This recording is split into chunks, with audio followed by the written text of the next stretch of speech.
المشاهدون الأفاضل، أسعد الله أوقاتكم أينما كنتم بكل خير. أحييكم ومن الفضائية الإريترية أقدم لحضراتكم نشرة أخبار المساء وأستهلها بالعناوين.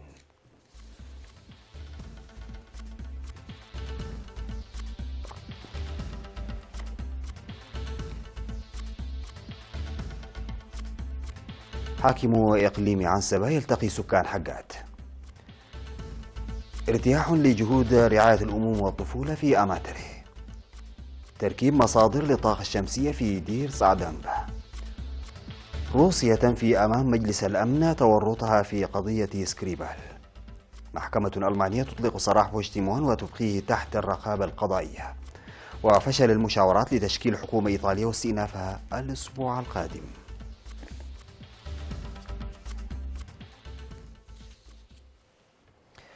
السلام عليكم ورحمة الله. بحث حاكم إقليم عنسبة السيد علي محمود مع سكان ضواحي شباق وعد آري وعد عمر بمديرية حقات في 31 من مارس المنصرم بحث تنفيذ برامج التنمية، وقال إن البرامج الحكومية والشعبية الجارية تهدف لتحسين الحياة المعيشية للمواطنين، ودعا المواطنين للمشاركة الفاعلة لتنفيذ البرامج التنموية الموضوعة لهذا العام وإرسال أبنائهم للتعليم.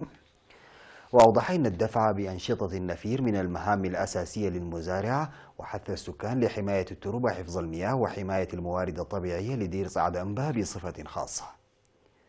من جانبها أوضحت مديرية حقات السيدة آمنة الحاج عثمان أن حماية التربة وحفظ المياه عوامل تؤدي إلى رفع الإنتاجية ويجب العمل فيها بجهد مضاعف، ودعت لتقوية الجهود للسيطرة على اقتلاع الأشجار.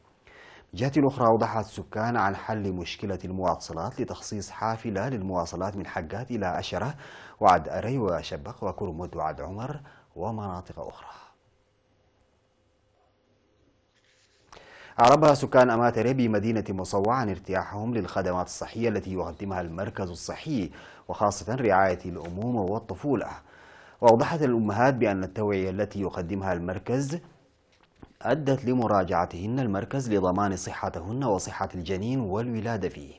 وقال مسؤول المركز الصحي سيد سمر برهي إن المركز يقدم خدمات رعاية الأمومة والطفولة وتطبيب الأطفال والتطعيم وتحاليل السل والتوعية الصحية ومتابعة تغذية الأطفال وتوزيع الناموسيات والأدوية، مشيرا إلى ولادة 800 إلى 950 امرأة في المركز سنويا، وارتفاع التطعيم لأكثر من 96%.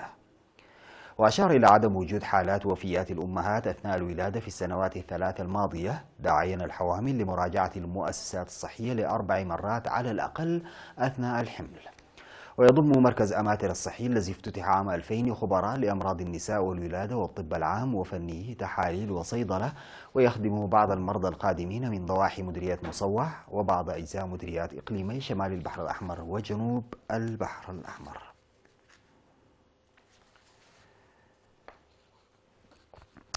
عقد مديرية بارنتو السيد أوريليو جاكومينو اجتماعا تنويريا لسكان ضاحية عناغولو حول مرسوم إعادة توزيع الأراضي الزراعية، وشرح أهداف البرنامج داعيا السكان للتعاون مع اللجنة التي تشكلت لتنفيذه قريبا. وأوضح مسؤول التنمية الاقتصادية في المديرية السيد هينوكس أجاي أن عملية إعادة توزيع الأراضي الزراعية التي ستنفذ في كافة المناطق تهدف لوضع حد للاستخدام غير المسؤول للأراضي ورفع الإنتاج والإنتاجية.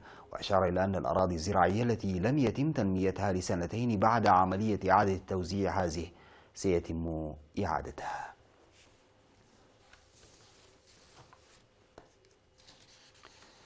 عقدت جمعية مزارعي وادي لبكة بمديرية أفعبد مؤتمرها الأول في قادم حليب، وذكر في المناسبة أن الجمعية ظلت تعمل للدفع بالأنشطة الزراعية وتبادل الخبرات وبناء الحواجز المائية، وحصلت على التعاون والدعم تمثل في مضخات ومبيدات حشرية.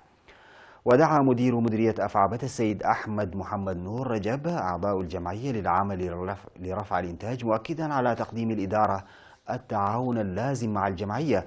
وانتخب المؤتمر لجنة إدارية للجمعية من 5 أعضاء.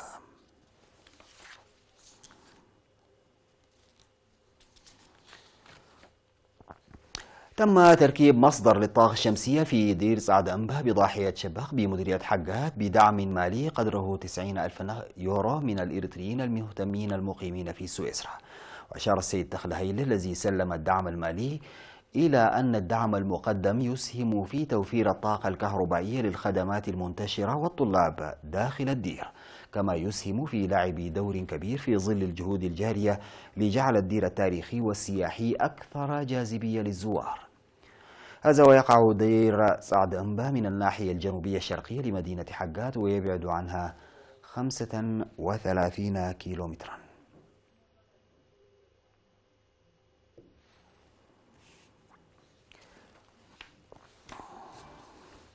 نتوقف سادتي مع فاصل قصير ومن ثم نعود لمواصلة الأخبار.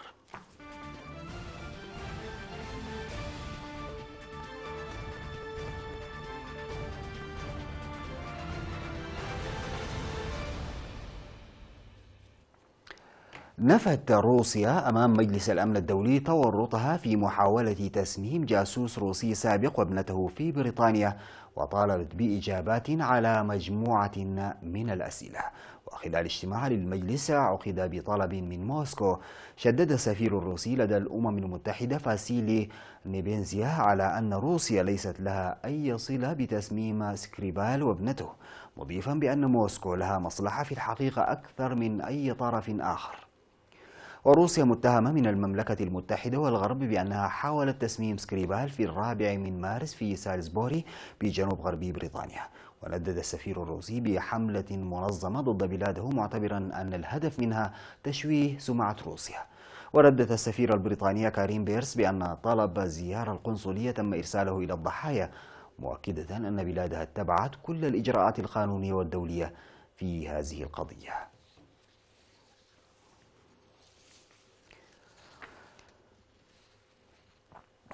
أملت محكمة ألمانية بالإفراج عن الرئيس الكتالوني السابق كارلوس بوتشيمون مع إبقائه تحت رقابة قضائية، معتبرة أن تسليمه إلى إسبانيا لا يمكن أن يتم إلا بسبب تهم تتعلق باستخدام أموال عامة خلافا للقانون وليس بتهمة العصيان كما تطلب مدريد. وأضاف القضاة أنه يمكن مع ذلك تسليم الزعيم الانفصالي الكتالوني بتهمة استخدام الأموال العامة خلافا للقانون، رغم أنه يتعين توضيح حقائق أخرى وجمع معلومات. وسمح القضاة لبوتشيمون بالخروج من السجن في حال استيفاء شروط عدة، منها دفع مبلغ 75 ألف يورو. وقال محامي لوكالة الأنباء الألمانية إن شروط المحكمة ستلبى في أسرع وقت.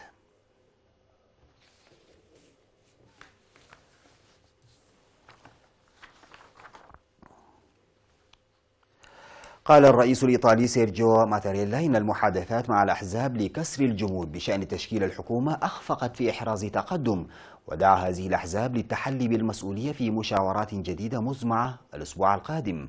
وأظهرت المحادثات التي استمرت يومين مع الرئيس ماتاريلا إن القادة السياسيين تشبثوا بمواقفهم السابقة، فضلا عن مجموعة من المطالب التي بدا أنها غير قابلة للمساومة، مما عرقل تشكيل الحكومة. وتسببت الانتخابات غير الحاسمة التي جرت في 4 مارس في حالة من الجمود السياسي، بعد أن أفضت إلى ظهور كتلة محافظة تضم حزب الرابطة اليميني المتطرف وحزب إيطاليا إلى الأمام الذي يتزعمه سيلفي بيرلسكوني كأكبر كتلة، في حين تقدمت حركة 5 نجوم المناهضة للمؤسسات لتصبح أكبر حزب منفرد.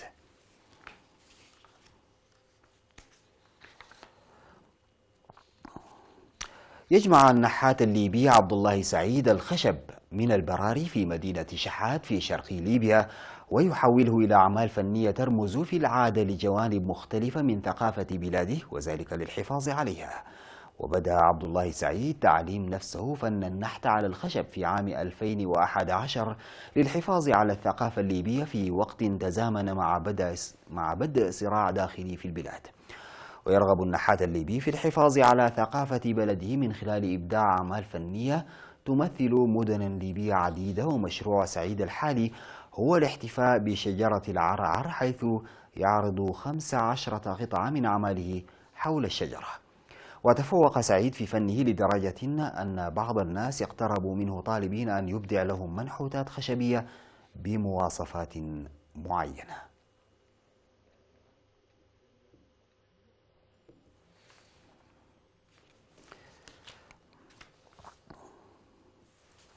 بعد الفاصل سيداتي سادتي نعود بأخبار الرياضة.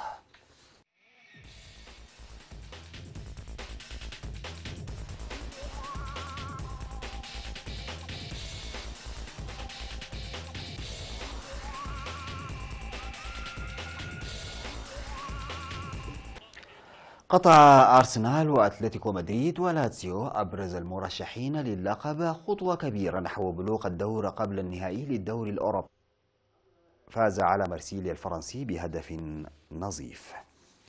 انتهت نشرة أخبار هذا المساء، قدمتها لحضراتكم من الفضائية الإريترية. شكرا لمتابعتكم، السلام عليكم ورحمة الله تعالى وبركاته.